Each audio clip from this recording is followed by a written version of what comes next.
Your story is the most important thing that you have. Helping my husband with his new journey of being a content creator and building his online presence has really helped me refocus on what it takes to build your story and why it's so important. Today, we're going to talk about your past and really building that story that's going to help you find your ideal client and ultimately continue building your business and personal brand.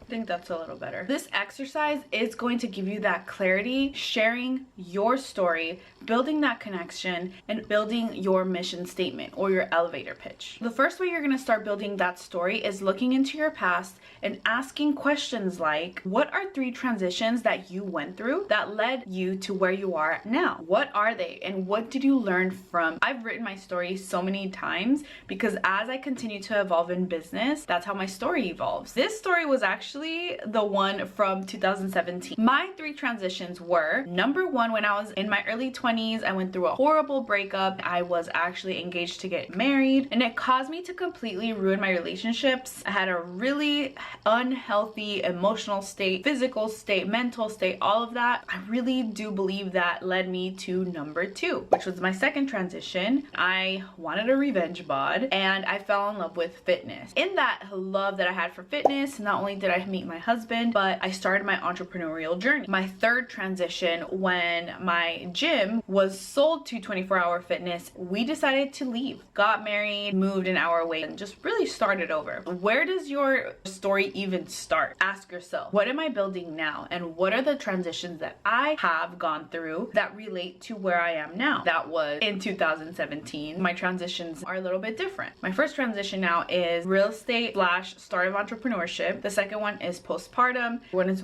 full-time content creator. Those are my 3 transitions that I tell my story around. And now we're gonna move on to the next one, which is your skills. Now this is essential.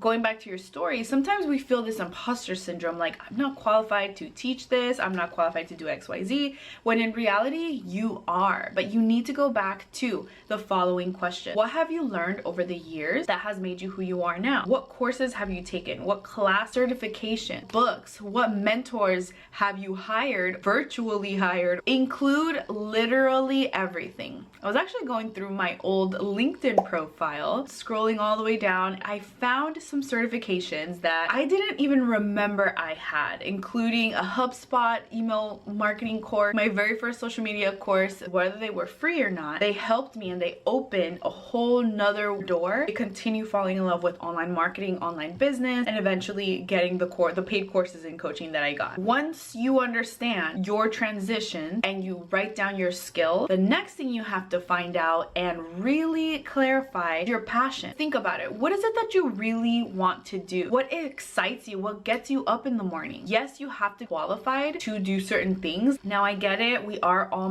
multi-passionate, especially or usually when you're an entrepreneur. Write everything down anyway, and once you figure out your story, your transitions, your skills, what are you really good at, what are you certified in, what did you go to school with, you move on to the passion, what do you absolutely love, you're gonna take it with a grain of salt. Even though we shouldn't care what people think, take into consideration what people say we're good at. What do your friends think that you're good at? What do they always tell you like you need to pursue? What do people always ask you help with? Maybe some people that you know that are gonna be straight up with you would be amazing. You can even ask your audience. Ask them, hey, I love this stuff. Why do you follow me? Why did you fall in love with my page? They'll be able to give you that feedback. Now, before I move on, I want to go back to passion. I partnered up with a network marketing company. I love it. My passion is helping women make money online. Naturally, I'm going to gravitate toward the coaching and making PDFs and checklists because that's what I love. Making online programs, how to make an ebook and perfect your profile. So that coaching side, what I thrive on. Think about what you're good at. If I didn't know that I love coaching, I probably wouldn't have said yes. I can incorporate my passion into this business. Put everything together. What connects everything? Going back to my story of the breakup, I was seeking happiness. I was seeking to be happy with myself, with my body, in a new place, in a new marriage. What is that connecting point? What is the pattern that continues to show up? Hey Google, turn off the light.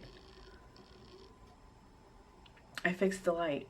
this looks way better, and it's almost the end of the video. Let's keep moving on. My reason for things now is freedom. Time freedom, money freedom, the freedom to pick up, go travel, go be with my friends, my family. That's why when the transition of real estate and the start of entrepreneurship, we were seeking financial freedom there. With postpartum, I was seeking the freedom of not having to go back to work. Like, I had a really severe postpartum depression. I didn't even want to do mom thing. My third transition was becoming a full-time content creator, meaning having the freedom to choose how to make my own income and not have to check in. You will see how simple it is to build that story, and you're gonna put all of that together. Once you have that, you can build your I help statement or your mission statement, elevator pitch, your one-liner. What do? I was talking to one of my girls, and she had a statement on her Instagram that was very unclear. It said something like,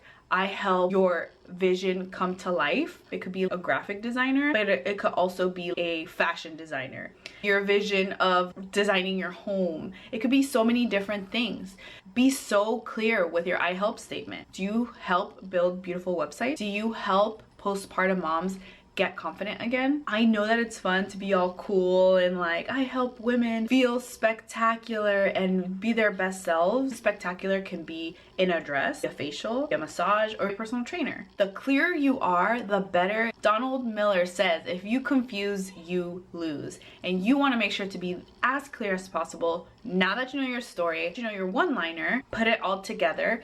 Posts, reels, videos. Why is that relevant? You want to find your ideal client. Videos can create your story. Face to camera is definitely effective. You can do a voiceover. A voiceover can be something like chunks of videos, photos. This one's so simple. Write your story in your caption. If you're not quite ready to talk face to camera, write your story as a carousel. 10 photos together. Take them through the story. Every photo is a different transition of your life. Another way, maybe one reel can be one transition, like a series. In my case, it could be where I was in real estate and that start of entrepreneurship. How did I feel? The reason why you're building your story and sharing it, you need to connect with your ideal client and find them. You definitely need to have conversations.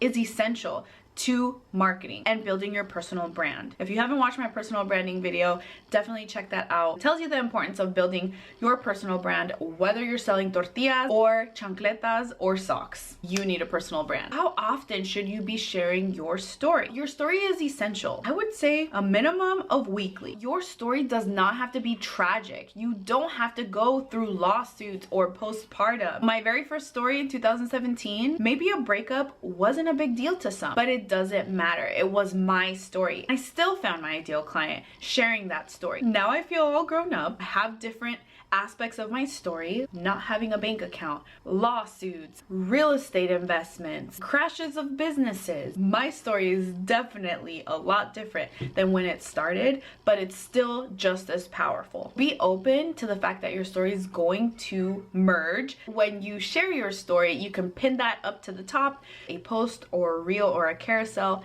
Pin that to your profile, whether it's on TikTok or Instagram. In the next video, I'm going to talk to you about a few posts that you should consider pinning on top of your profile. I'll see you in the next video. This lighting is a little better, but it's definitely not amazing. Clearly, I'm a newbie with this, but it's all good. We're learning.